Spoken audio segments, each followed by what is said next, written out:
Hi, everybody. Welcome to our third in a series of 3 leadership workshops on building resiliency in the wake of COVID-19. Today, we're going to talk about harnessing the power of story to build resiliency. And I'm so excited because we have Audrey Cortez with us. We're going to have a little bit of a different format today, everybody. So we're trying to make it more interactive. Hopefully we can listen to Audrey tell some stories because she's the most amazing storyteller. But I'm going to first go through some slides, share some information with you about storytelling, and then we'll listen to Audrey, and I'll have some polls so you can give me some feedback on how she did with her storytelling, which will be amazing because she's awesome at it. All right, so let's get started. First of all, I want you to understand that storytelling and strategic narrative is a very powerful leadership tool. It can be used in so many different instances. We are going to focus our time today just talking about how to use it to build resiliency. But there are 3 really important points I want you to take away about strategic narrative or storytelling as a leadership skill. Number 1, story is one of the most highly effective packages, if you will, for sharing information. And so we as human beings are wired for story, and basic story structure is just naturally appealing to us universally, no matter what country we're from. It's always been that way since the beginning of time. Story also is very powerful at helping followers connect with their leaders. So if you've been able to tune in on some of the earlier sessions and hear about RAISE, Steady and RAISE, you know the R in the RAISE model is for relationship. And so story will really help you build that relationship and connect with your followers. And then story just allows the leader to extend beyond the one point in time and when they're interacting with someone, because if you can tell a very compelling story, then you are able to relay that message. As a leader, if you can tell a really compelling story, then you can create multiple messengers. And what ends up happening is you tell the story once, and then people are compelled to retell that story. And so when you're busy on another project or in a meeting, you really are, through that other messenger, present and connecting with your followers. So it's very powerful in that way.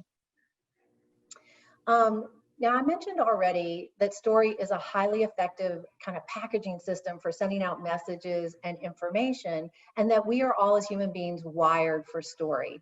So because we are, story is a really easy way for us to receive information, process and kind of assimilate information, and integrate it into our thinking. And when stories are emotional, there's actually biological things that begin to happen that help hardwire the information we're getting from the story into our memories. And so let's take a quick look at that. First, when there's tension in the story or conflict in the storyline, our bodies will release cortisol, which helps us to focus. And then when we're really being entertained and enjoying, maybe laughing heartily at a story, we may be releasing oxytocin, which makes us feel really good. And then happy endings help trigger dopamine, which makes us feel optimistic and hopeful for the future. So all these things, when we're experiencing these emotions and our body is reacting with our chemicals, it hardwires the information and the knowledge that we're receiving from the story. So that's good because it helps us to stay tuned in, focused, motivated to change, but it also enables us to become that multiple messenger and to share the story with others. So know that story as a leadership tool really can inspire changes in thinking and behaving. As I talked about, it focuses the attention. So there are a lot of details we could share, but when we have to tell a story, we're picking very specific details and we're focusing everyone's attention on those details. And then we're always transferring knowledge through stories. So we're able to learn various things. It also encourages the listener to reflect. And I think too, when a leader is creating their story, it kind of pushes you to reflect and to kind of assimilate information in a way that's going to make the most sense. And then reframing is a big piece of storytelling. So as a leader is sharing a story with their followers, they're able to choose the perspective. Maybe there's a really challenging situation, but they're going to reframe it in the positives that came out of that, or the teamwork that developed because of that, or the real purpose and meaning in that story, in that experience.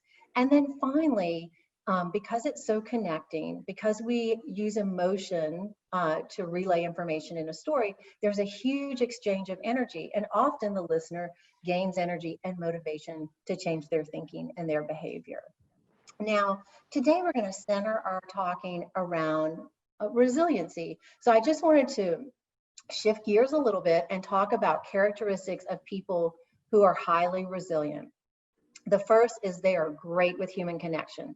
They've got a lot of meaningful relationships. They can connect with other people rapidly and in a genuine and effective way. And then they're able to draw on these human connections when they need support or energy to get through a tough time.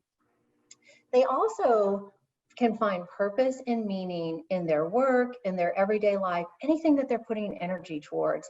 They can say, hey, this is important for me to expend this resource of my time or my knowledge or my effort because, and they know why they're doing it and that it's meaningful to themselves or to someone else. Self-reflection is another key piece of resiliency.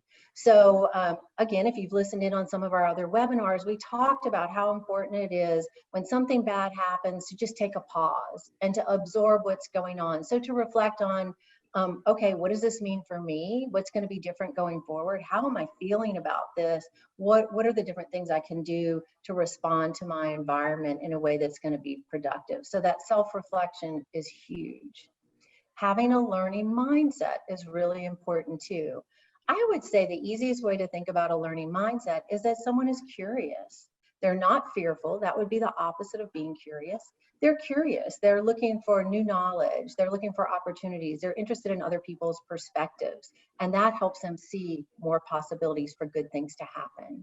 Self-efficacy is just the belief and the confidence that we have in ourselves to be able to get through a tough situation, to problem solve, to come up with a great solution, or to make an opportunity out of a bad situation. And that's critical for resiliency as well. And you can see how a lot of these things overlap and they come together. And resilient people are optimistic people. They are firmly grounded in the present and what's going on now.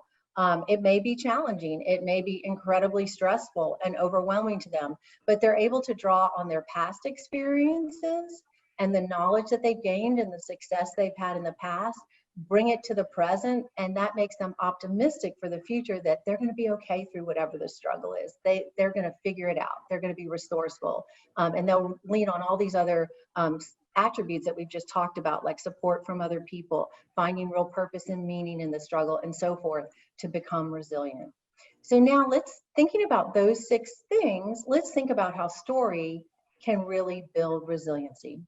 Stories are connecting. Stories connect the storyteller with the listener. Stories also help the listener connect with other people's needs, feelings, emotions, perspectives, but it can push on self-reflection and help them understand their own feelings and almost connect with themselves. Through story, a leader can really shine the light on purpose and meaning. And so shifting the focus from just the hard part about what's happening to, well, what's the good that's going to come of this? What is the real purpose and meaning we can pull from this? And story is always transferring knowledge. It can transfer historical knowledge, procedural knowledge, transactional knowledge, all kinds of information. And again, it promotes reflection, really enhances emotional insights and self-awareness, can offer different perspectives, and a leader can be very intentional about reframing things in a positive perspective, but also just introducing alternative perspectives, because that helps to develop our growth mindset when we can be open and curious about how different people see things, what's a different way to look at things, how might I be able to better approach what's happening right now. And then another thing to build resiliency is a leader can use story to acknowledge and celebrate an individual's achievement or their team's achievement. And if you think back to the idea of having multiple messengers, how awesome if you can have that celebration continue as other people repeat the story that you shared that just really resonated with them. Another important thing is being able to develop a sense of identity. So that really connects very much so with the whole idea of self-efficacy. So lots of times when things go bad, people can get stuck a little bit in the identity of maybe being a victim. And we don't want that to happen. We want people to be able to move through. So thinking specifically about COVID-19, and maybe you have a healthcare team, how can you root the identity not in the struggle and what was so hard about it, but in maybe the innovative things that happened, the collaboration and teamwork that developed with a new or young team, whatever the positive is, to be able to root your team members in that identity. And then finally, story can really strengthen and heal both the storyteller and the listener. And in healthcare, you can probably recall numerous times when a patient or a family member really just needed to share their story with you. And you could tell in doing that, it kind of lifted some of the burden. It helped them heal, it strengthened them, it helped them to feel connected to someone else who would care. So all these things are things that story can do to build resiliency. And now we're going to look at story structure, kind of more than mechanics. And I love this quote. It's from a bunch of Hollywood types who wrote a book called Don't Be Such a Scientist. And I'm just going to read it to you. Story structure is a process in which a hero does something challenging in order to gain something crucial. And that really is what story is. It's a hero's journey. And I would challenge you to think about story in a different way. Think about it like this. It's really just a bunch of details about an individual's experience that's organized in a very deliberate way, in a very deliberate structure. And once it's organized that way, then those details come together to relay a very specific meaning. And also, because we're wired for story structure, once you put those details into basic story structure, it begins to have a universal appeal because we all are drawn to the hero's journey. So let's look at story structure. It sounds so simple, but to do it really well is not so simple. So it has a beginning, a middle, and an end. And the beginning, there's two pieces. One is the setup. It could be called the exposition. And during that time, it really doesn't last super long usually, but you're finding out, you're kind of meeting the hero or the character. You're understanding the circumstances, the tone is set, and you kind of have some expectations for, okay, what is this story going to be about? And then there's a catalyst or an event that happens. It doesn't have to be something huge or cataclysmic, but what it does is just kind of makes us pivot or deviate from what our expectation was. And that's really when the story starts. So at this point, you're familiar and you're like, this is getting interesting. Something I didn't expect is going to happen here.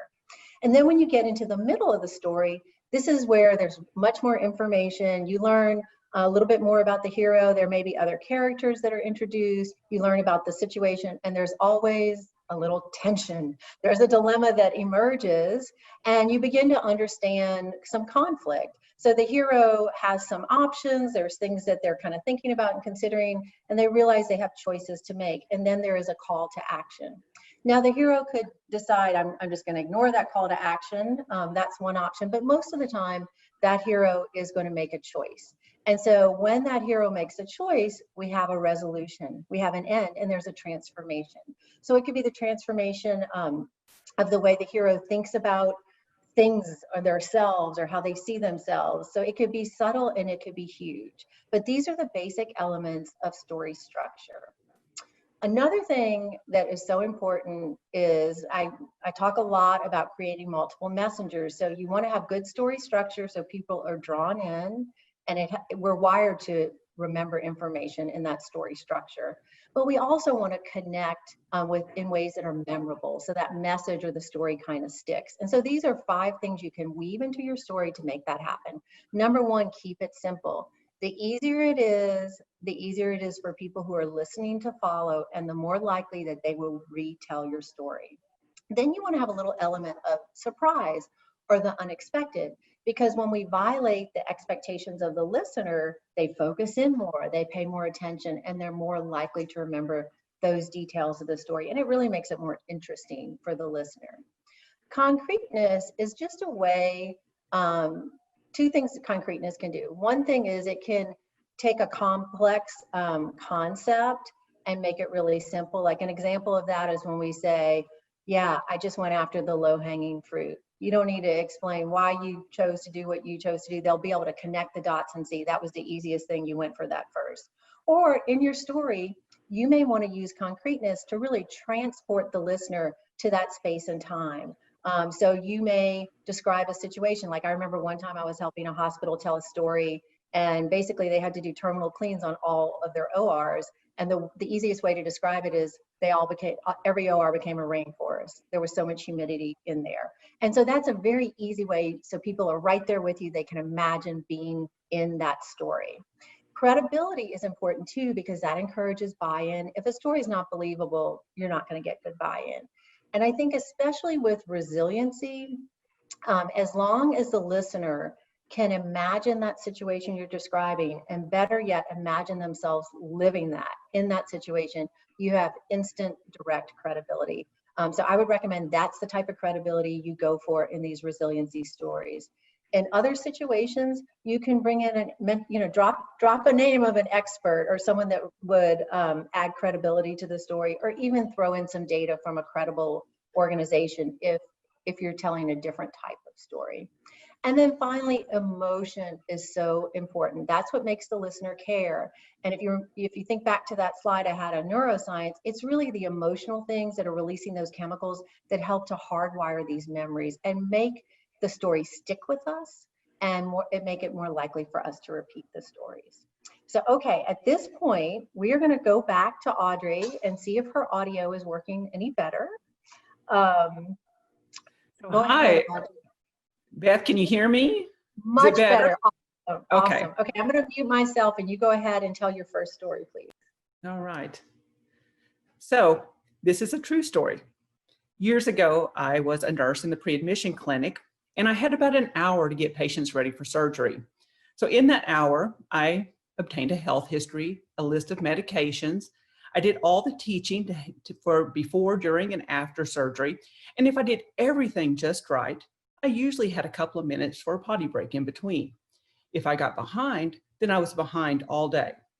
So I got pretty good at redirecting people when people started talking about going to a wedding this weekend, or they were estranged from their son. I would get pretty good at saying, let's get back on track. And I was pretty gentle about it and pretty kind. But one day I had an older couple come in. They were in their 80s. Her name was Ruth, and she was the patient. I remember her name because my middle name is Ruth. Her husband was very robust. He was tall, he was talkative, and he obviously worked out. He had a tan. Ruth, by contrast, was very fragile. She was very frail. She obviously had some dementia. She was very quiet, and she probably weighed 88 pounds. She even had some contractures in her wrist where they curved inwards. So throughout the interview, her husband was talkative. He kept making jokes and telling funny stories, such as he loves to play golf and their dog's name was Putter, and it was very amusing. But I realized that we were getting behind, and I knew that if we didn't get back on track, then I would be behind the rest of the day. So I kept trying to redirect. We probably better get her health history done. Ruth was quiet.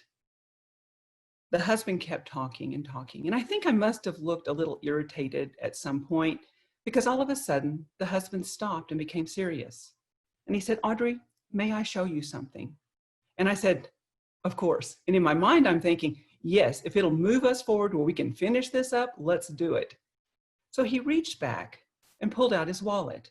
He went through his wallet and he pulled out, of all things, a black and white photograph with the jagged edges. Some of you may remember the jagged edges. I remember my grandmother had these when I was a child. My great-great-grandparents had pictures that had the jagged edges, so very old. It brought back a rush of memories for me. He showed me the picture. On the photograph, of all things, was a man and a woman on a trapeze. I knew instantly that this was Ruth and her husband. I was speechless. The husband said, "Audrey, you want to know what health issues Ruth has? I'll tell you. She has diabetes. She has heart disease. She takes tons of medications. I'll tell you all of that. I understand you need all this information to get her ready for surgery. But I need you to know, I met Ruth when she was 16. We have lived together our whole lives. We've traveled all over the world. We've performed in front of kings and queens. We've had a magnificent life. You need to know her health history. I'll make sure you have that." But all of a sudden, he picks up the picture again and he taps it with his finger. And he said, I need you to know that we are still here. That gentleman, Oh, I'm sorry. he taught me a precious message that day, one I will never forget.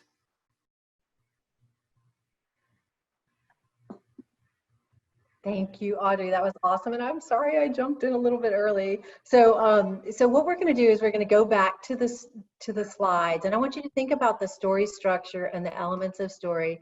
And I have a couple. We want you guys to get involved. So I have a couple of questions. I just want to see your response. If you'd be sweet enough, kind enough to give us some answers here. All right, lots of responses coming in, so I'm just going to give it a little bit more time. Okay, so all right, I'm just going to end the poll and share it.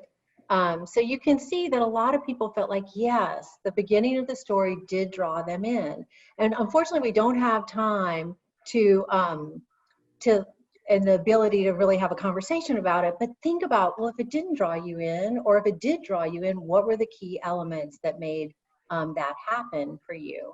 And then I have one more question I'd like to ask. So tell me this: did you see any of the elements of story, simplicity, the unexpected, concreteness, credibility, or emotion in the story that Audrey told? Okay, awesome. I'm going to give it a little more time because more answers are still coming in. This is kind of fun, y'all. I can't wait to show it to you. It's just jumping all around to show different things. So I'm going to share the answers now, but you can see emotion was the one that most people mentioned, and but Audrey hit on all of them.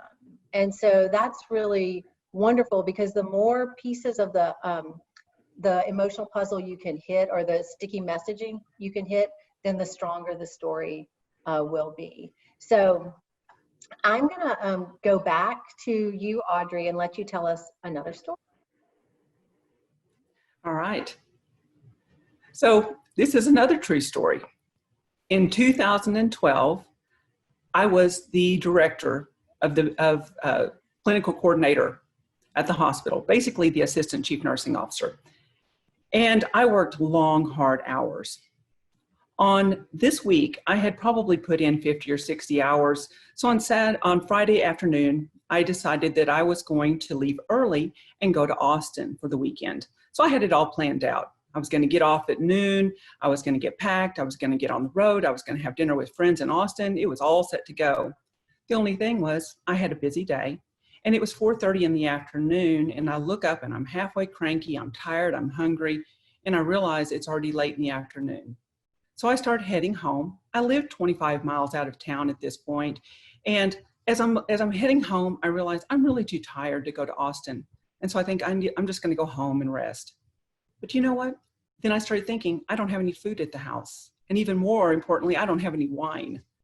So I started back to the grocery store, and I started thinking about, what do I have in my refrigerator? Well, I have some moldy lettuce. I have some salsa that's kind of iffy. I have some cheese that might not be too stale. And I have a can of beans in the pantry. So I thought, you know what I'm going to do? I'm going to get some corn tortillas and make a bean chalupa. Bean chalupas are one of my very, very favorite comfort foods. So go back to the grocery store, and everybody is at the grocery store. And I realize it's the fourth Friday of the month, and people get their Social Security check. They have a lot going on. So I weave in through everybody. I grab a bottle of red wine, a pack of tortillas, and I head to check out. It looks like everybody's prepared for the zombie apocalypse. Everybody's carts are completely full. I get into one line where there's 15 or less items. I'm behind one gentleman. The gentleman is moving painfully slow, and I kind of look at him and hoping he will let me go ahead of him. After all, I just have 2 items. He doesn't even notice me. He keeps slowly moving his items on the conveyor belt. So I do what I think a lot of people would do. Some people say, oh, Audrey, you were nice and helped him. No, I'm not that nice.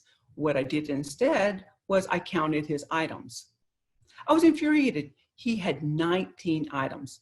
So now I'm looking at the back of his head. I want you to know I'm irritated at you.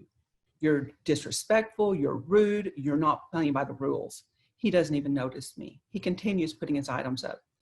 Finally, all of his items are on the conveyor belt, and he moves them along. And the cashier says, okay, that'll be $49.62. And all of a sudden he reaches up, true story, and says, wait. And he reaches back into his back pocket and pulls out a business envelope, yellow, cracked, looked like it had been run over in the rain, and starts going through coupons. I was livid. I really was. I was looking at him. I thought, I cannot believe you should have pulled them out earlier. He keeps going through the coupons, and finally he pulls out one coupon and hands it to the cashier. She looks at him and she says, I'm sorry, sir, this is expired. By this time, I'm just ready to tell him something. Something hit me like cold water. It was her voice. I'm sorry, sir, this has expired. The compassion in her voice was so evident that it shook me, and I remember that to this day. All of a sudden, I saw him. I realized I had not seen that he was wearing a sports jacket to H-E-B to buy groceries. Now, it was a sports jacket that hung off of him as if he had lost a great deal of weight from now and when he originally wore it maybe 30 years ago. I realized his face was partially shaven, that his skin had a yellow look, that he was very old, that he was frail. I was just struck because all of a sudden I saw him as a human being, not an object in the way of me getting home to make my bean chalupa. I never helped him. I never said hi to him. I know he's not with us anymore. But all the way home, I wondered about him. I wonder if he was married. I wonder if he has children and grandchildren and great-grandchildren. I wonder if he has a belief in God. I wonder where he's going to be at the holidays. I thought about the items that irritated me so. The 19 items. He had not one single luxury item. It was all the basic necessities to keep a lonely old man alive until he had another $50 to come back to the grocery store. I wondered about him. I sent him good wishes. I went home and made my bean chalupa, had my glass of wine, and had a nice relaxing evening. And I'll always remember him. Okay, awesome. Thank you, Audrey. So let's go back to our slides and think again about story structure as well as the elements such as simplicity, the unexpected, and whatnot. And I have a couple of different questions for you guys this time. So when Audrey began this story, could you relate to how she felt? Being in a hurry, wanting to get off work and whatnot. Here we go. I'm going to launch the poll for you.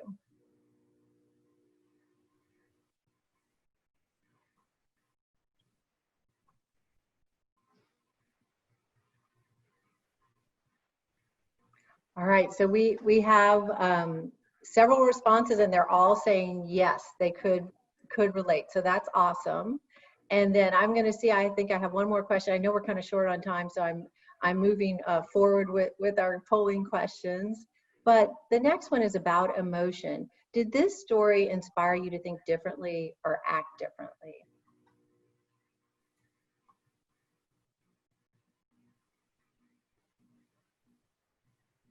Okay, so we have some people saying maybe, and some people saying yes, they think so. And so you can see how story can really help a leader. I'm sorry, hang on just a second. How story can really help a leader transform behaviors in their organization. And so I hope that you guys have enjoyed this time that we've had together. I know Audrey and I have. We would love to hear your comments and your questions. And I'm going to give Audrey a minute to say a little something too, but I just wanted to point out that we will send you guys a strategic narrative tool. So it's just a handout that lots of times when I'm working with leaders and coaching them, I share to help them work on building their storytelling skills. And so you'll be getting that either later today or tomorrow morning in your email. So go ahead, Audrey. I don't know if there's anything you want to say to our participants. Well, I just want to say I do a lot of teaching, facilitating sessions, and I always strive to weave stories in because stories are what people tell me help make the ideas stick. So I do encourage you to really weave storytelling into what you facilitate at your organization, that it is very powerful. All right. Thank you so much. We appreciate everybody participating. Take care.